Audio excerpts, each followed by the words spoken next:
আসসালামু আলাইকুম।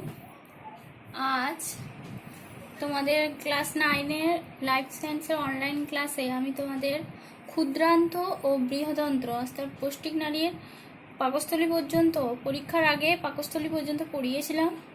পাকস্থলী পরে ক্ষুদ্রান্ত ও বৃহদন্ত্র সেটা পড়াবো। ক্ষুদ্রান্ত প্রথমে পড়াই। ক্ষুদ্রান্ত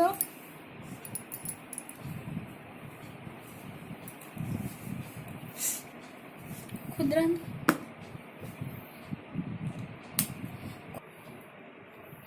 ক্ষুদ্রান্ত কাকে বলে না, পাকস্থলীর পরে, এই যে পাকস্থলী,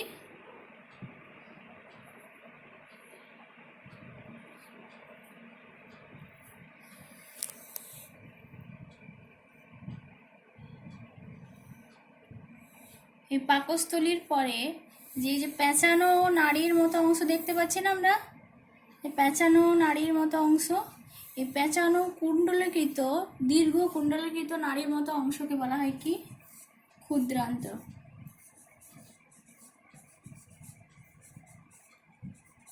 ঠিক আছে, পাকস্থলী পরবর্তী যে দীর্ঘ পেঁচানো নালী যার দৈর্ঘ্য 6 থেকে 7 সেন্টিমিটার, যার দৈর্ঘ্য 6 থেকে 7 সেন্টিমিটার, তো এইরকম নালীকে বলা হয় কি? ক্ষুদ্রান্ত। ক্ষুদ্রান্ত কত দূর পর্যন্ত বিস্তৃত? না, পাইলোরিক অঞ্চল পর্যন্ত, পাইলোরিক অঞ্চল পর্যন্ত বিস্তৃত। এই ক্ষুদ্রান্ত 3টি অংশ থাকে। এই ক্ষুদ্রান্তের 3টি অংশ নিয়ে গঠিত। একটা হচ্ছে ইলিয়াম, প্রথমে আছে ডিওডেনাম, ডিওডেনাম, মাঝখানে আছে জেজুনাম, তারপরে রয়েছে ইলিয়াম। ঠিক আছে, পাকস্থলীর পরে যে অংশটাকে বলা হয়েছে কি? ডিওডেনাম। এটি ক্ষুদ্রান্তের সবচেয়ে ছোট এবং মোটা অংশ।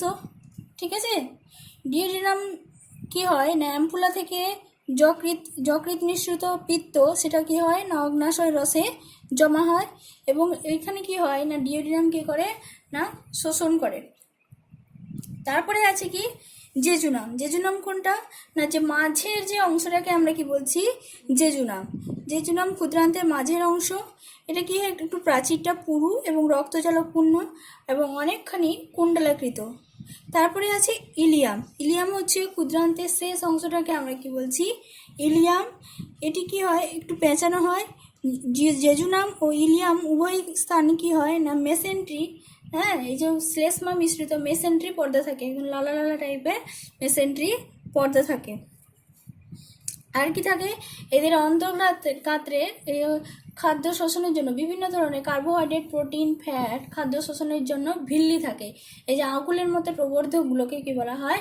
ভিল্লি। এই ভিল্লির মাধ্যমে কি হয়, যে আমরা যে খাদ্য খাই সে খাদ্য পাচিত হওয়ার পর কি হয় না, প্রয়োজনীয় অংশ যেটা প্রোটোপ্লাজম গঠনের অংশ নেয় সেটা কি হয় না, আত্তীকৃত হয়। সে এইগুলোতে কিন্তু আত্তীকরণ ঘটে। ঠিক আছে, নেক্সট এবার আমরা কি জানবো এর কাজ।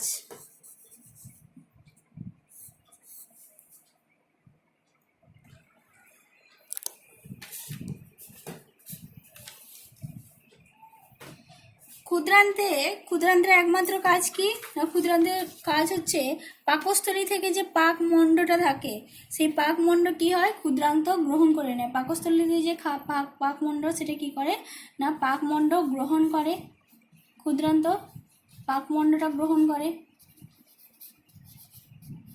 এরপর আর কি কাজ করে না, ওই যে পাচক রস ক্ষরণ করে। সেখানে ক্ষুদ্রান্তে বিভিন্ন ধরনের পাচক রস আছে, অর্থাৎ কার্বোহাইড্রেট, প্রোটিন, ফ্যাট পরিপাককারী উৎসেচক নিঃসৃত হয়। তার মানে কি, ক্ষুদ্রান্তে সমস্ত খাদ্যের কিন্তু সমস্ত প্রকার খাদ্য উপাদানে কিন্তু এখানে পাচন ঘটে এবং শোষণ ঘটে। তারপরে কি হয় না, শোষণে সাহায্য করে। মানে এখানে এই ক্ষুদ্রান্তে কি হয়, আন্তরিক ভিল্লিগুলোতে পাচক রস কি হয়, ভিল্লিগুলোতে যে খাদ্য রসের সরল অংশ সেগুলো কি হয় না, আত্তীকৃত হয়। আর কি হয় না, প্রোটোপ্লাজম গঠনে অংশগ্রহণ করে। আর কি না, এই ক্ষুদ্রান্তে থেকে হ্যাঁ, বিভিন্ন ধরনের হরমোন ক্ষরিত হয়, যেমন সিক্রেটিন, কেলোসিস্টোকাইনিন, হ্যাঁ এগুলো হরমোন ক্ষরিত হয়। নেক্সট আমরা জানবো বৃহদন্ত্র।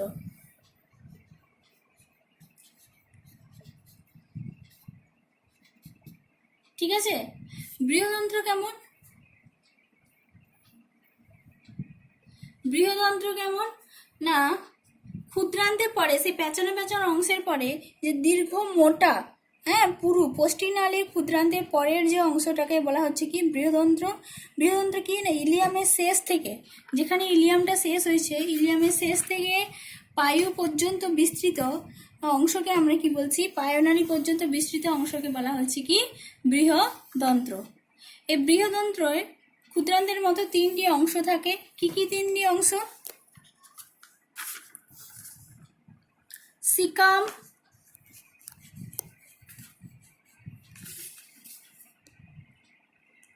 কোলন,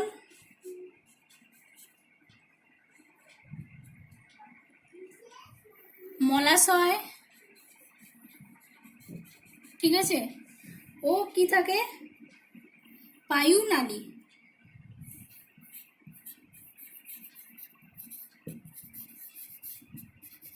ঠিক আছে, কি কি থাকে, সিকাম, কোলন, মলাশয় ও পায়ুনালী নিয়ে গঠিত হচ্ছে বৃহদন্ত্র। সিকাম, প্রথমে বলি সিকাম কাকে বলে না, সিকাম হচ্ছে বৃহদন্ত্রের প্রথম অংশকে, অর্থাৎ ক্ষুদ্রান্ত ও বৃহদন্ত্রের সংযোগ স্থলকে বলা হয় কি সিকাম। এই সিকামে কিন্তু কি হয় না, যে অ্যাপেন্ডিক্সাইড যেটা আমাদের সিকামেই কিন্তু অ্যাপেন্ডিক্সাইডটা গঠিত হয়। অ্যাপেন্ডিক্সাইডের যে অ্যাপেন্ডিক্স, যেটাকে অ্যাপেন্ডিক্স বলে নিষ্ক্রিয় অঙ্গ, সিকামে কিন্তু তৈরি হয়। আর কি না, অ্যাপেন্ডিক্সের যে প্রদাহ, যেটাকে আমরা অ্যাপেন্ডিসাইটস বলি, হ্যাঁ যেটা আমাদের অ্যাপেন্ডিসাইট হলে ওই অ্যাপেন্ডিক্সটা কেটে ফেলে দিতে হয়। প্রত্যেকের দেহে কিন্তু অ্যাপেন্ডিক্সটা থাকে, আর যখন অ্যাপেন্ডিক্সের প্রদাহ শুরু হয় বা কোনো খাদ্যের কোনা ঢুকে যায়, তখন অ্যাপেন্ডিক্সের প্রদাহ শুরু হয়, তো তখন সেটাকে আমরা কি বলছি, অ্যাপেন্ডিক্সাইট। নেক্সট আছে কোলন।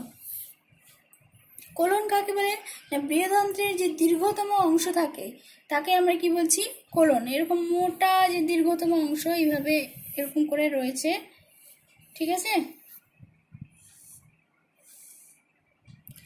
যে মোটা যে দীর্ঘতম অংশ রয়েছে,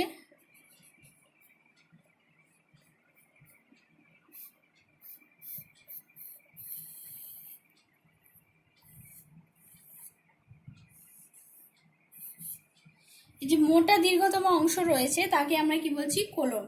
এই কোলনে বিভিন্ন অংশ ভাগ করা হয়েছে। কি কি, চারটি অংশে ভাগ করা হয়েছে। কি কি না, ascending colon, ascending colon,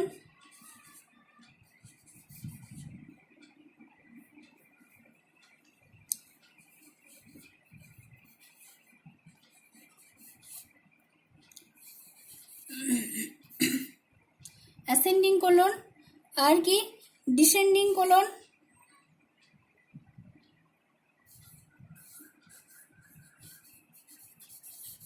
descending colon, আর কি না সিগময়েড কোলন,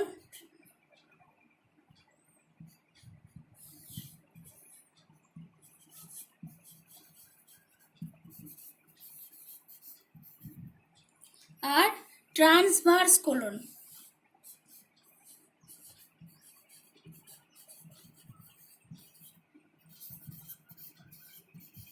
ঠিক আছে, তো এই কোলনকে তা বিভিন্ন বাহুর এর ভিত্তিতে ভাগ করা হয়েছে, ascending colon, descending colon, sigmoid colon আর ট্রান্সভার্স কোলন। এর কাজ কি না, এই কোলনের কাজ হচ্ছে বৃহদন্ত্রের যে অপাচ্য খাদ্যবস্তু ব্যাকটেরিয়ার ক্রিয়ার ফলে মলে পরিণত হয়, আর কি হয় না এখানে কিছু মল সঞ্চিত থাকে, আর এখানে এই কোলনে কি হয় না জল এবং গ্লুকোজ অর্থাৎ সেলাইন, হ্যাঁ গ্লুকোজ সেলাইন শোষিত হয়। আর কি হয় না, এখানে জীবাণু কর্তৃক যে ভিটামিন B12K এগুলো কিন্তু প্রস্তুত হয়, যা আমাদের মলের বহিষ্করণে সাহায্য করে। নেক্সট আছে মলাশয় বা রেকটাম। ঠিক আছে, মলাশয় কাকে বলে? যে বৃহদন্ত্রের যে শেষ অংশ যেটা সিগময়েড বাঁক নিয়েছে, ঠিক আছে, বাঁক থেকে পায়নালী পর্যন্ত অংশকে বলা হয় কি না মলাশয়। এই মলাশয়ের দৈর্ঘ্য কত? 13 থেকে 16 সেন্টিমিটার দীর্ঘ থাকে, আর দেখতে অনেকটা ইংরেজির এস আকৃতির মতো, মাঝখানে প্রশস্ত আর নিচের দিকে সরু থাকে। এই মলাশয়ের কাজ কি থাকে না মলাশয়ে সাময়িকভাবে মল জমা হয়, আর এর তেমন কোনো কাজ নেই। তারপরে হচ্ছে পায়ুনালী, পায়ুনালী বা অ্যানাল।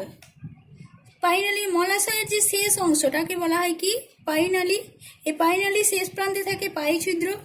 পায়ুছিদ্র কি হয় না এই পায়ুনালীতে একটা পেশি থাকে, স্পিংটার পেশি, যেটা মল বহিষ্করণ এবং নিয়ন্ত্রণে সাহায্য করে। এই পায়ুনালীগুলোতে এক ধরনের শিরাগুলো যখন আরো বেশি কুণ্ডলীকৃত হয় এক ধরনের রোগ হয় যেটাকে পাইলস বা অর্শ বলা হয়। এর কাজ কি না পায়ুছিদ্র থেকে মলকে বহিষ্কৃত করা, পায়ুনালীর কাজ। ঠিক আছে, তাহলে বৃহদন্ত্রের কাজ কি হবে না বৃহদন্ত্রের কাজ হচ্ছে না মল উৎপাদন করা, আর কি না সেখানে বিভিন্ন ধরনের স্যালাইন, জল, গ্লুকোজ শোষণ হয়। আর কি হয় না জীবাণু ব্যাকটেরিয়া ক্রিয়ার ফলে সেখানে মল তৈরি হচ্ছে। আর কি তৈরি হচ্ছে না ভিটামিন B12 ও কে প্রস্তুত হচ্ছে।